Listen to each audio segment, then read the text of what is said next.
Good morning student. आज की class में हम एक नया टॉपिक स्टार्ट कर रहे हैं। टॉपिक हमारा होगा आइसोमेरिज्म। आइसोमेरिज्म यानी कि इसे हम बोलेंगे समावयवता। हिंदी में इसको हम बोलते हैं समावयवता। समावयवता। अब ये समावयवता या आइसोमेरिज्म होता क्या है? देखिए, इसको जानने के लिए हम बात करते हैं कि जैसे हम पढ़ते हैं, कोई भी मॉलिक्यूलर फार्मूला पढ़ते हैं। हम पढ़े CH4, हम पढ़े CH4, हमने कहा CH4 is the methane. Then भी टीच द C2H6 पढ़ते हैं तो बोलते हैं एथेन हुआ। फिर कहते हैं C3H7 तो क्या हुआ? ये प्रोपेन हुआ। फिर आया C4H10 तो बोल देते हैं कि C4H10 है तो ब्यूटेन हुआ। बट यहीं से थोड़ा सा आपको केयरफुल हो जाना है कि हम किसी मॉलिक्यूल के मॉलिक्यूलर फार्मूले से अगर उसका नाम देते हैं तो मे भी वो सही भी हो सकता है, लेकिन अगर स्ट्रक्चरली उसको देखा जाए तो उसमें कुछ डिफरेंस भी हो सकता है। जैसे CH4 को अगर आप सेटल करते हो तो एक आप स्ट्रेट लाइन बनाओगे, C single bond C single bond C single bond C, ये इरेक्ट एक सीधी चेन हुई 4 कार्बन की, तब तो ये ब्यूटेन होगा। लेकिन अगर ये इस तरह से हुआ C single bond C single bond C, यहाँ से एक साइड चेन के बाद C आया, अब इसमें भी 4 कार्बन, यानी कि दोनों को अगर आप बैलेंस करेंगे हाइड्रोजन के साथ तो दोनों के मॉलिक्यूलर फार्मूले सेम आएगी, C4H10 आएगा। लेकिन ये दोनों कंपाउंड, ये आपका 4 कार्बन का, ये जो ऊपर आपका है ये 4 कार्बन का कंपाउंड होगा और ये आपका 3 कार्बन का कंपाउंड होगा।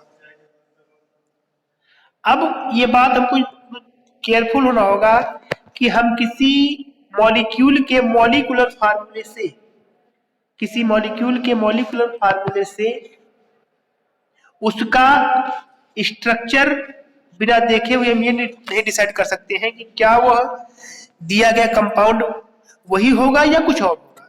तो ऐसे में हम, हमारे लिए बहुत मोस्ट इंपॉर्टेंट हो जाता है कि हम आइसोमेरिज्म के कॉन्सेप्ट को समझें और उसे,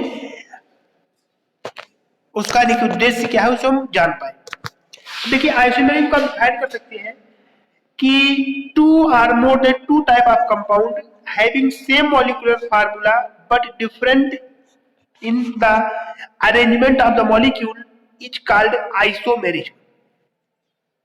यानी कि आइसोमेरिज्म वो है जिसमें, आइसोमेरिज्म या समावयवता वो है जिसमें उसका मॉलिक्यूलर फार्मूला यानी कि अणुसूत्र तो समान होगा, मॉलिक्यूलर फार्मूला समान होगा, लेकिन मॉलिक्यूल के अरेंजमेंट में यानी कि एटम्स के अरेंजमेंट में डिफरेंस के कारण हमको जो है अलग अलग स्ट्रक्चर या डिफरेंट इन फिजिकल और केमिकल प्रॉपर्टी, यानी कि फिजिकल और केमिकल प्रॉपर्टी में डिफरेंस आएगा, बट मॉलिक्यूलर फार्मूला सेम होगा।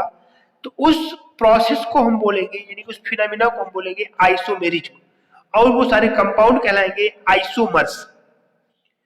जैसे भी हमने आपसे तुरंत पहले बताया कि फार्मूला आप लिखते हैं C4H10 आप लिखते हो।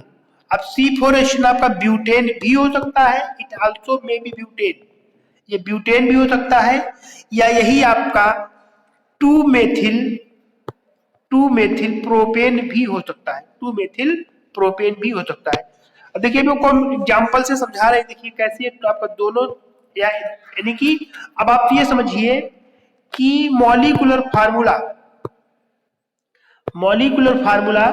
C4H10 के 2 आइसोमर्स पॉसिबल है।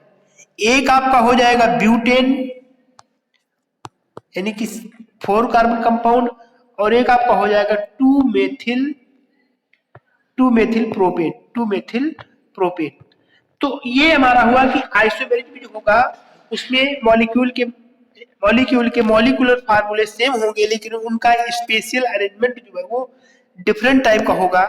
तो ऐसे में हम क्या बोलेंगे? आइसोमेरिज्म। देखिए, आप नीचे एग्जांपल आपका दिया गया है,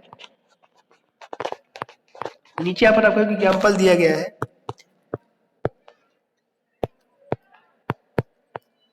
वन मिनट, चलिए सबसे टाइप्स की बात करते हैं, फिर आपको फार्मूले और मॉलिक्यूलर इसका जो है दिखाते हैं आपको। तो भी हम बात करते हैं इनके टाइप्स की। देखिए, आइसोमेरिज्म में भी 2 types, Isomerism may be two types. First is the structural isomerism. And second is the stereoisomerism. Structural isomerism and stereoisomerism. Structural isomerism में क्या होगा? Different in the arrangement of the molecule. Molecule के arrangement में difference होगा. Difference in the arrangement of atom with the molecules. और stereo isomerism में आपका different in the arrangement of space, यानी कि ये 3D स्ट्रक्चर के डिफरेंस के कारण होता है. जब मॉलिक्यूल के 3D स्ट्रक्चर में डिफरेंस होगा, यानी कि difference in the molecular structure, then stereo isomerism possible. यानी कि स्ट्रक्चरल आइसोमेरिज्म को हम बोलते हैं संरचनात्मक समवायता. इसको बोलते हैं संरचनात्मक समवायता. और दूसरा आपका है स्टीरियो आइसोमेरिज्म. इसको हम बोलते हैं ज्यामितीय समवायता. यानी कि संरचनात्मक समवायता और ज्यामितीय. संरचनात्मक समवायता मेरे 5 प्रकार की होती है: chain, position, functional, metamerism and tautomerism. तो अभी आज के लिए इतना ही, बाकी कल.